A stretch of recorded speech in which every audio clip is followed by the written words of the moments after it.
remunerasi, dan cara mengukur. Assalamualaikum warahmatullahi wabarakatuh, selamat pagi. Kami dari kelompok 2 yang beranggotakan Dwi Arya Bakti, Claudia Virginia, Jenny Hairunisa, Esa Nur Amelia, Rafita Husnul Khotimah, Suci Rahmadania, dan Roni Rahman.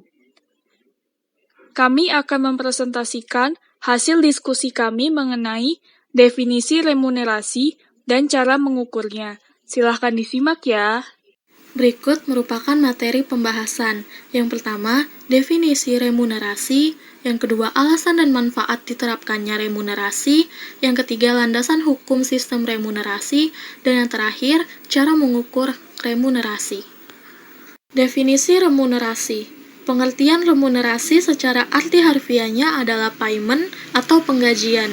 Bisa juga pemberian uang ataupun substitusi dari uang yang ditetapkan dengan peraturan tertentu sebagai imbalan suatu pekerjaan dan bersifat rutin, tidak termasuk lembur dan honor. Banyak literatur yang tidak konsisten dalam penggunaan istilah remunerasi dan kompensasi.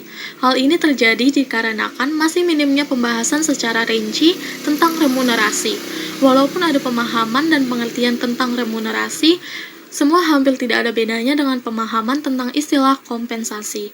Remunerasi dalam pemahamannya sangat berkaitan erat dengan kesejahteraan pegawai dalam suatu perusahaan. Remunerasi merupakan imbalan atas jasa yang diberikan perusahaan kepada pegawai sebagai bonus atas prestasi yang telah diberikannya untuk perusahaan dalam pencapaian tujuan. Dalam pemahaman ini, menunjukkan bahwa keberadaannya di dalam perusahaan tidak bisa dianggap sepele atau diabaikan sebab berkaitan secara langsung dalam pencapaian tujuan perusahaan. Alasan dan manfaat diterapkannya remunerasi.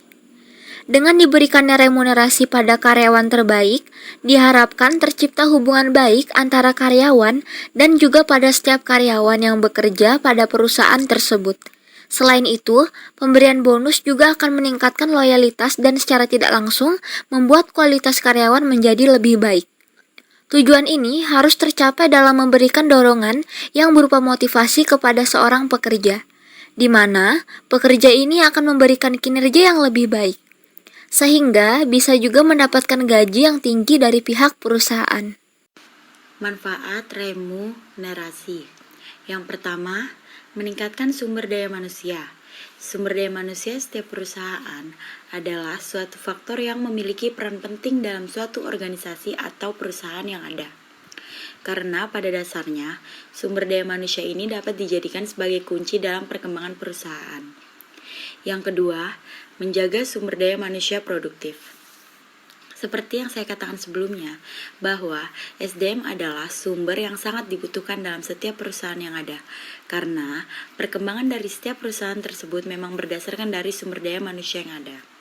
Yang ketiga, menciptakan persaingan positif. Persaingan dapat dibedakan dengan dua jenis, yaitu ada persaingan negatif dan ada persaingan positif. Melihat dari pengertian remunerasi yang bertujuan dalam menciptakan sebuah persaingan yang bersifat positif antar pekerja perusahaan. Yang keempat, meningkatkan kesejahteraan sumber daya manusia.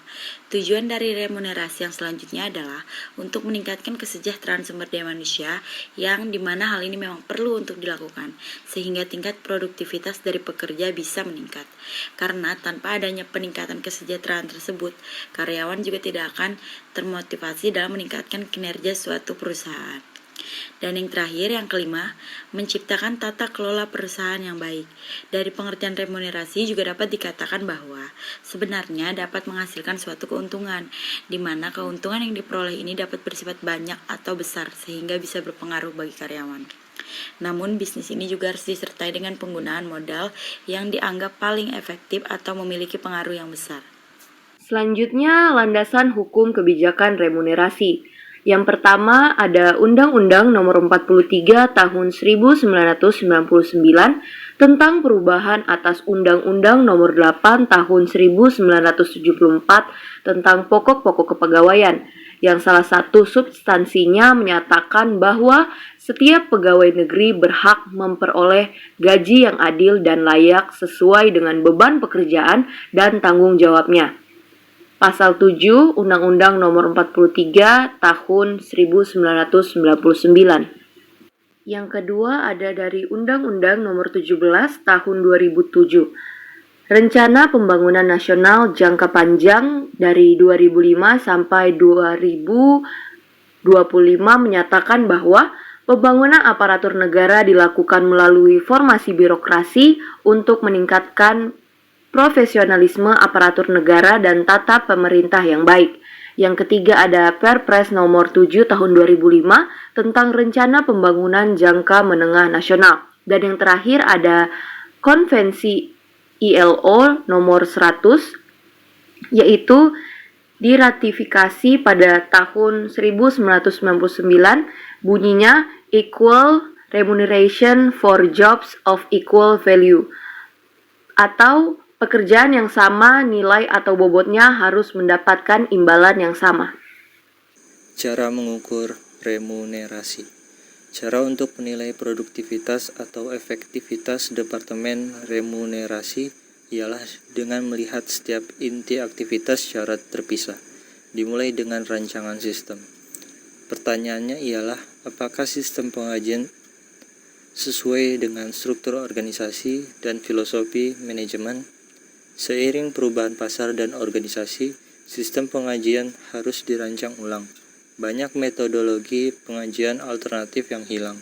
Pengajian berdasarkan keahlian ialah satu pendekatan yang memiliki potensi untuk mengatasi kekurangan sistem pengajian tradisional dan memenuhi tantangan sistem pengajian saat ini. Cara ini juga merupakan salah satu inovasi remunerasi yang paling cepat bertumbuhan seiring dengan banyaknya organisasi yang mencari cara untuk membuat hubungan langsung antara kinerja organisasi, kontribusi individu, dan gaji. Pembayaran insentif dan broadbanding atau teknik untuk mengelompokkan struktur gaji yang berbeda ini digunakan oleh Departemen Pengajian dalam manajemen sumber daya manusia.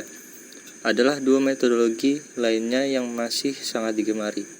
Selain meninjau struktur organisasi, visi dan misi, serta tujuan perusahaan, maka menganalisa beban kerja dapat dijadikan komponen dalam meninjau ulang remunerasi karyawan. Baik, saya akan melanjutkan slide 12. Pada intinya, remunerasi yang dirancang dengan baik dapat memicu motivasi kinerja karyawan untuk lebih baik. Oleh sebab itu, tinjau ulang remunerasi di perusahaan Anda sebelum Anda mengeluh kinerja karyawan. Perusahaan dari hari ke hari semakin merosot untuk merancang sistem gaji di masa depan dan menghadapi tantangan yang berlanjut dari kompetisi bisnis dan survival ekonomi. Cukup sekian presentasi kami kali ini. Kurang dan lebihnya mohon dimaafkan. Terima kasih telah bersedia mendengarkan. Wassalamualaikum warahmatullahi wabarakatuh. Untuk pertanyaan, kami akan buka melalui grup chat.